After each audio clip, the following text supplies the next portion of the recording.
GS exam as में आप सभी का स्वागत है।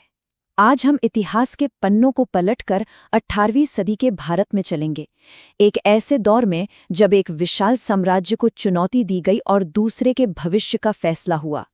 जी हाँ, यह कहानी है पहले आंग्ल मराठा युद्ध की, एक ऐसी कहानी जिसमें महत्वाकांक्षा है, विश्वासघात है और सत्ता के लिए एक जबरदस्त लड़ाई है। अच्छा, इससे पहले कि ब्रिटिश राज पूरे भारत पर अपनी पकड़ बना लेता, एक बहुत बड़ा सवाल हवा में था। सवाल ये कि क्या कोई ऐसी ताकत थी जो अंग्रेजों के बढ़ते कदमों को रोक सके? जवाब था हाँ, और वो जवाब था एक बहुत ही शक्तिशाली और विशाल साम्राज्य, मराठा साम्राज्य।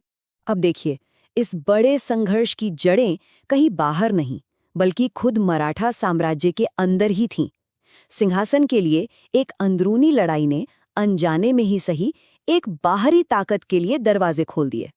इस पूरे मामले को समझने के लिए हमें पेशवा के पद को समझना होगा। देखिए, वो सिर्फ नाम के प्रधानमंत्री नहीं थे, असल में वही मराठा साम्राज्य के असली शासक थे। सारी राजनीतिक और सैन्य शक्ति उन्हीं के हाथों में थी। मतलब एक तरह से कहें तो पेशवा ही साम्राज्य थे।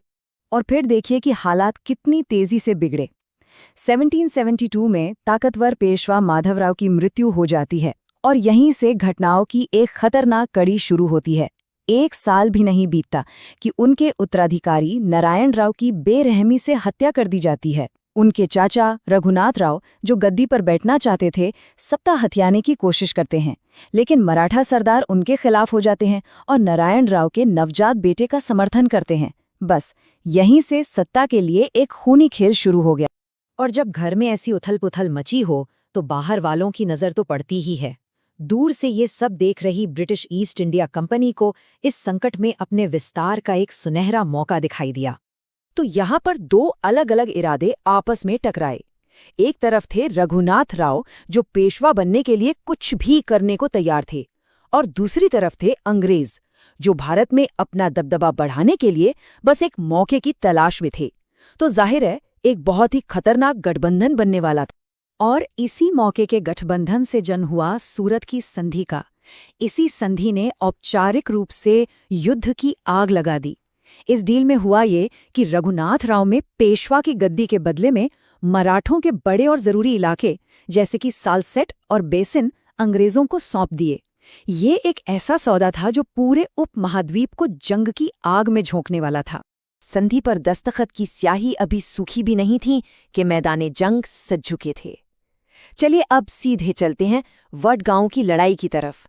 एक ऐसा टकराव जो अंग्रेजों के लिए एक बहुत ही बुरा सपना साबित होने वाला था।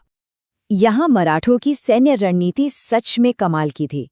उन्होंने बड़ी चालाकी से ब्रिटिश सेना को लालच देकर पश्चिमी घाट की तंग पहाड़ियों में फंसा लिया। फिर उनके खाने पीने और मदद के सारे रास्ते काट दिए, उन्हें पूरी तरह अकेला कर दिया और फिर चारों तरफ से घेर लिया। ये एक परफेक्ट मिलिट्री ट्रैप था। और नतीजा था अंग्रेजों के लिए एक पूरी तरह से शर्मनाक हार। उन्हें वडगांव की संधि पर हस्ताक्षर करने के लिए मजबूर किया गया, जिसके तहत उन्हें अपने जीते हुए सारे इलाके वापस करने पड़े। ये अंग्रेजों के कभी न हारने वाले गुरूर पर एक जोरदार तमाचा। वडगांव में मराठों की इतनी बड़ी जीत के बावजूद युद्ध कई और सालों तक खिंचता चला गया। दोनों में से कोई भी पक्ष निर्णायक जीत हासिल नहीं कर पा रहा था। आखिरकार दोनों ही पक्ष लड़ते लड़ते थक चुके थे और शांति के लिए बातचीत करने को तैयार हो गए। और फिर हुई सालबाई की संधि, जिसने इस लंबे युद्ध को खत्म किया। ये एक तरह का समझौता था। अंग्रेजों ने रघुनाथ राव का साथ छोड़ दिया और युवा माधवराव द्वितीय को पेशवा मान लिया। बदले में मराठों ने अंग्रेजों को सालसेट और भड़ौच जैसे रणनीतिक रूप से महत्वपूर्ण क्षेत्रों पर नियंत्रण दे दिया। मतलब दोनों ने कुछ पाया और कुछ खोया। लेकिन इस संधि का सबसे बड़ा नतीजा क्या निकला? शांति। इसने भारत की दो सबसे बड़ी ताकतों मराठों और अंग्रेजों के बीच लगभग 20 सालों की एक नाजुक शांति कायम की। तो चलिए अब इस पूरी कहानी का निचोड़ निकालते हैं और ये समझने की कोशिश करते हैं कि इस युद्ध के दूर तक जाने वाले परिणाम आखिर क्या हुए। तो आखिर में सवाल यही उठता है कि इस युद्ध का असली विजेता कौन था? क्या वो मराठा थे जिन्होंने बड़ी बहादुरी से अपनी आज़ादी को बचाया, या फिर वो अंग्रेज थे जिन्होंने भारतीय राजनीति में अपनी जगह पक्की कर ली थी? सच तो ये है कि ये युद्ध एक ड्रॉ पर खत्म हुआ। मराठों ने ये साबित कर दिया कि उन्हें हराना आसान नहीं है। लेकिन वहीं अंग्रेजों ने भी मराठा साम्राज्य की अंदरूनी कमजोरियों को भांप लिया था। ये शांति कोई अंत नहीं थी, ये तो बस एक छोटा सा ब्रेक था। भारत पर कब्जे की एक बहुत लंबी लड़ाई का ये सिर्फ पहला दौर था जो अभी खत्म हुआ था। सोचने वाली बात यह है कि क्या ये 20 साल की शांति एक मौका थी या फिर किसी बड़े तूफान के आने से पहले की खामोशी? अगर आपको ये जानकारी पसंद आई तो इस वीडियो को लाइक और शेयर करें और हमारे चैनल को सब्सक्राइब करना ना भूलें। धन्यवाद।